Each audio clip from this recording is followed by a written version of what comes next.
ఇలా భారతీయ జనతా పార్టీ ఒక చరిత్రాత్మకమైన తప్పిదానికి పాల్పడింది. ఈటల రాజేందర్ అనేటువంటి వ్యక్తి ఒక నక్సలైట్ ని పట్టుకొని ఇలా టికెట్ భారతీయ జనతా పార్టీ మల్కాజ్గిరి నుంచి ఇవ్వడం జరిగింది.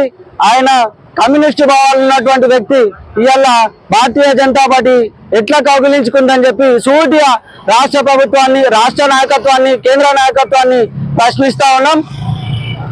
మురళీధర్రావు గారు గత 4 సంవత్సరాలుగా పార్టీ కోసం ఆహర్నిశలు పనిచేస్తూ మల్కాజ్గిరి నియోజకవర్గాన్ని అభివృద్ధి పదంలో నడిపిస్తూ ఒక మంచి నియోజకవర్గాన్ని తీర్చిదిద్దినటువంటి వ్యక్తికి కాకుండా ఇవాళ ఒక మూటలు పట్టుకొచ్చినటువంటి ఈటల రాజేందర్ కి ఏ మీరు టికెట్ ని కేటాయిస్తారని చెప్పి ఈ సందర్భంగా ప్రశ్నిస్తా ఉన్నాం. ఆయన గతంలో భారతీయ జనతా పార్టీ సిద్ధాంతాల ప్రకారం ఒకరికి ఒకటేసారి సీట్ ని ఇస్తారు. మరి ఆయన సార్లు సీట్ ని ఇచ్చినా గానీ గెలవనటువంటి పరిస్థితి.